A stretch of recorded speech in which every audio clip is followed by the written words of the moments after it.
السلام عليكم ورحمة الله وبركاته متابعين القناة الكرام. الفيديو النهاردة ازاي نصلح باور بانك بيشحن طول اليوم بس ما فيش اي شحن ليه او ما مخرجش كهرباء. طبعا ده جايبه لي يجي شهرين ثلاثة، طبعا بنفس النتيجة. احطه على الشاحن يقعد يوم يومين ثلاثة ما بيشحنش خالص، يعني في شحن بس ما فيش البطاريات ما مخرجاش شحن. ازاي نصلح بطريقة سهلة وبسيطة؟ تابعوا معنا الفيديو للاخر. طبعا الشاحن ده ماركة سامسونج، هو صيني، جبته وقعد يعني حوالي 15-20 يوم شغال كويس.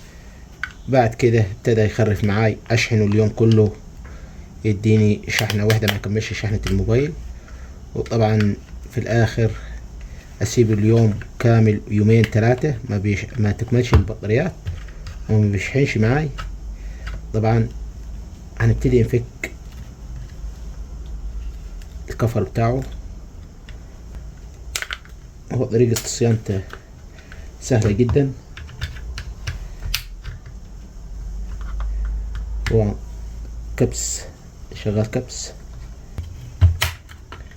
زي ما حضراتكم ملاحظين. فكيته طبعا طلع معاي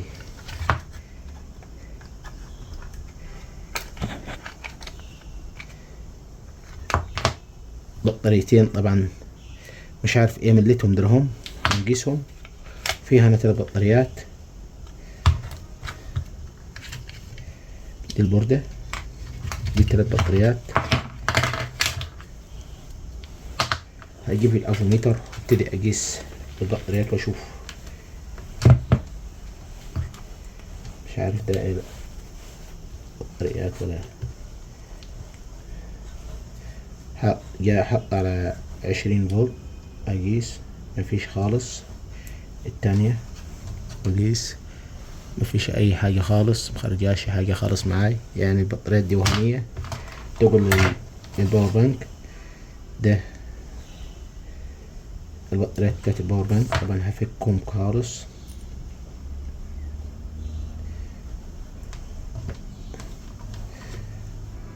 بطاريات الملح وحالتها حالة. هبتدي افك البطاريات.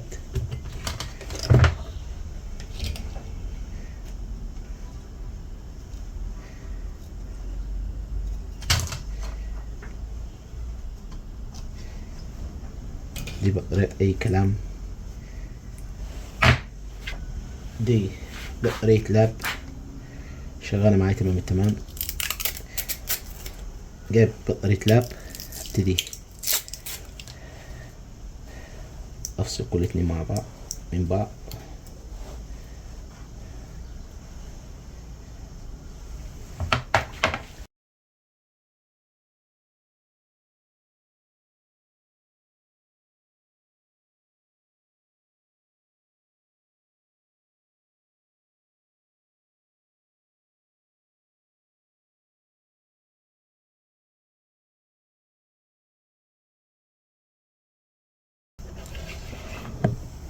هبتدي اقيس البطاريات زي ما حضراتكم ملاحظين.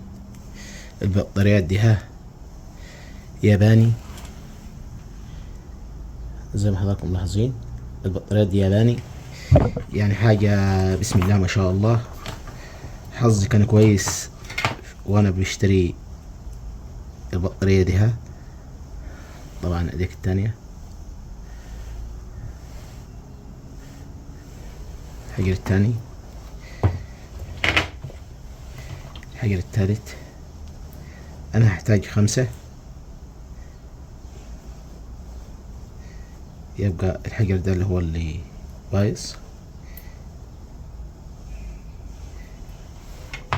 اشوف 2 3 التانيين. بسم الله الرحمن الرحيم، بسم الله ما شاء الله. ده التالت، بسم الله الرحمن الرحيم.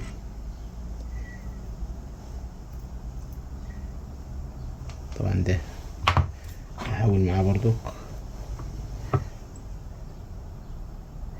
عندي 4، اشوف ده. طبعا هحاول اشحن وحده. طبعا جبت باور بانك اللي هو العادي ده، ركبت فيه الحجر.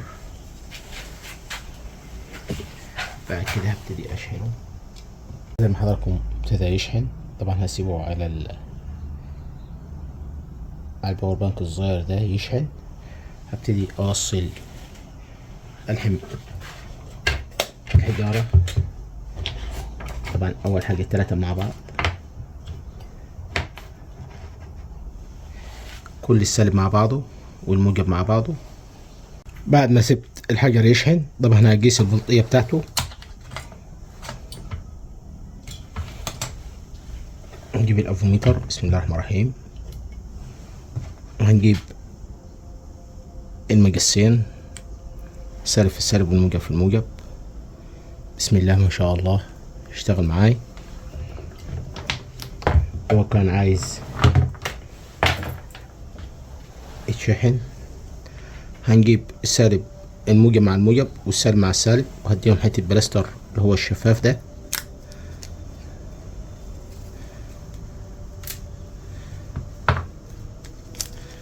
واسويهم بحيث يبقوا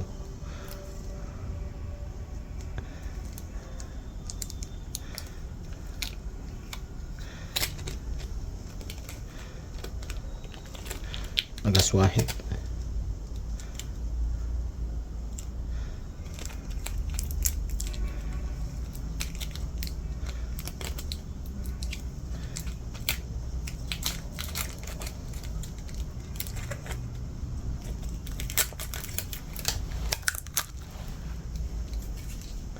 بعد كده هلحم الموجب مع الموجب والسالب مع السالب.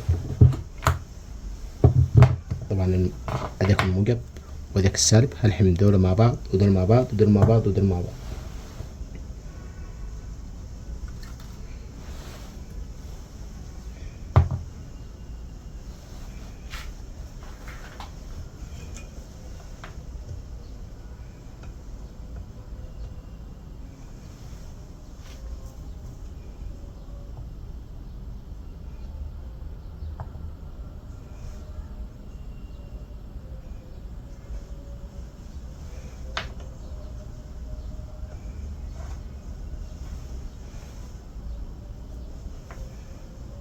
بسم الله الرحمن الرحيم.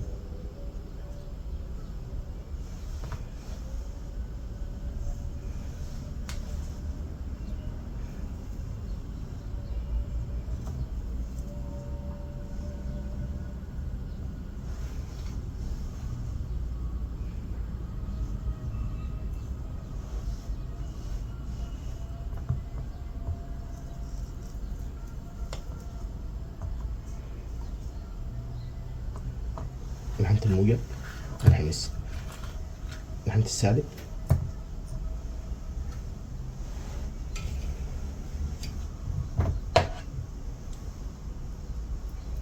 طب السالب هنخليه قصير شوية. بعد كده هنلحم الموجب.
طبعا نخلي الموجب طويل شوية عشان نلحم الطرفين التانيين.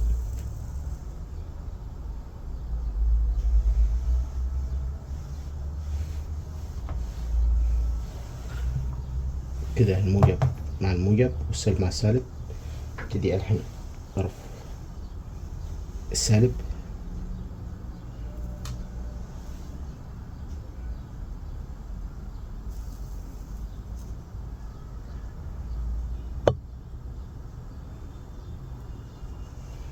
أكسر السالب شوية.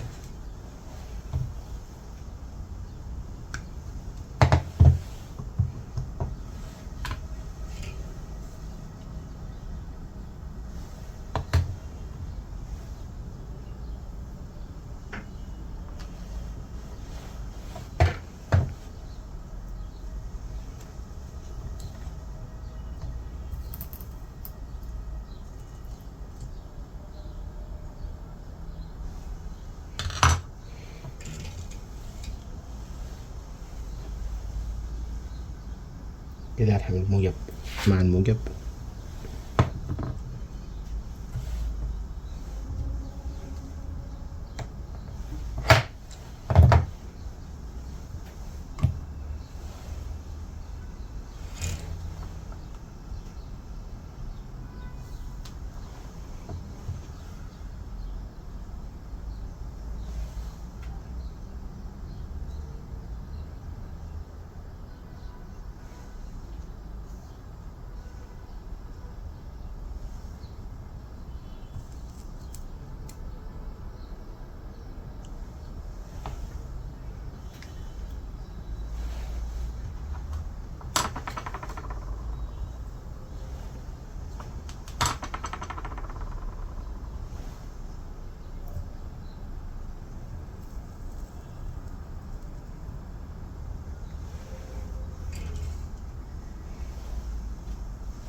هقصهم الزيادة، انها اوصلهم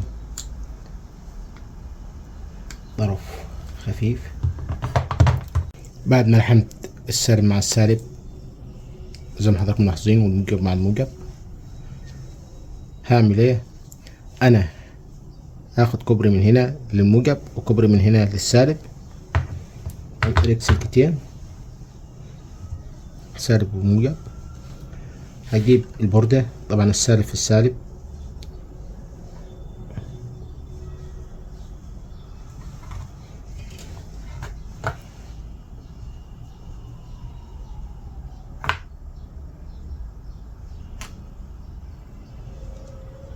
بديهم حتة كستير.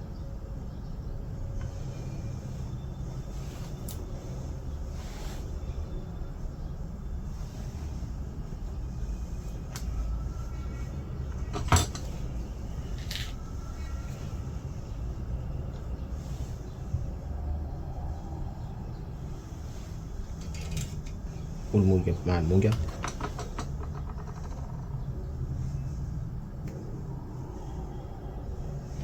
والزيادة بتاعها.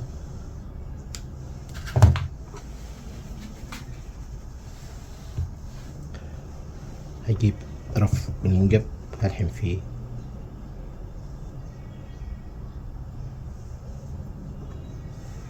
الموجب،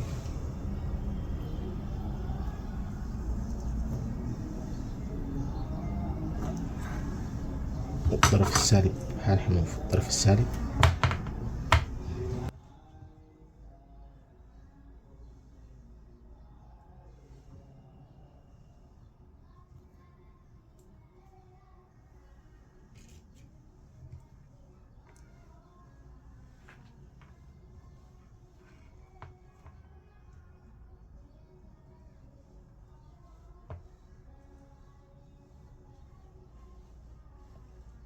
هلحم السالب في السالب.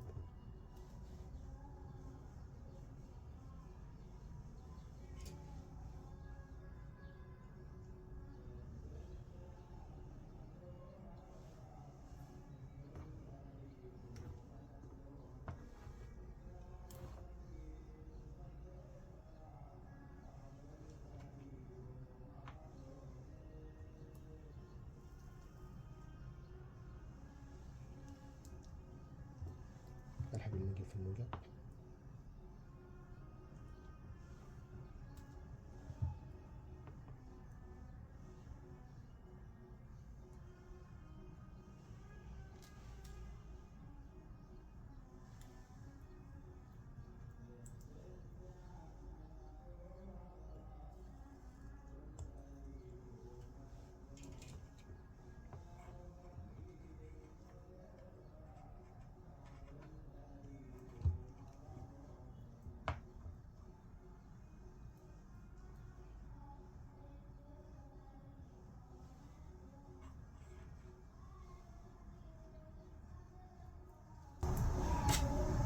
اركب البورد الاول. بسم الله الرحمن الرحيم.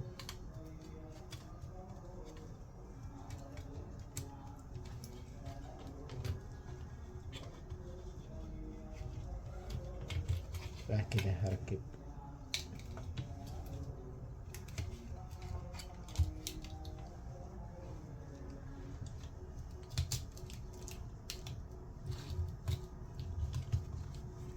كده تمام. ابتدي اقفل.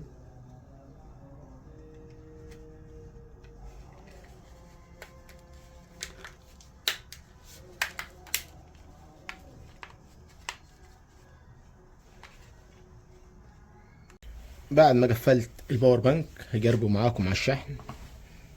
بسم الله الرحمن الرحيم.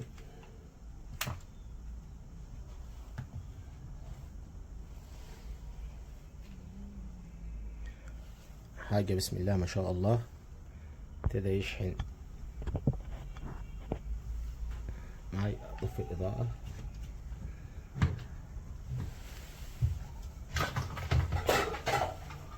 وزي ما حضراتكم ملاحظين الشحن بتاعه حاجة بسم الله ما شاء الله.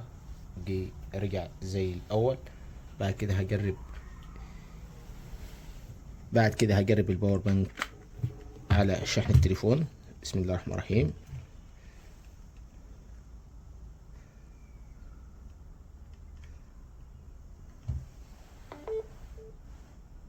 زي ما حضراتكم ملاحظين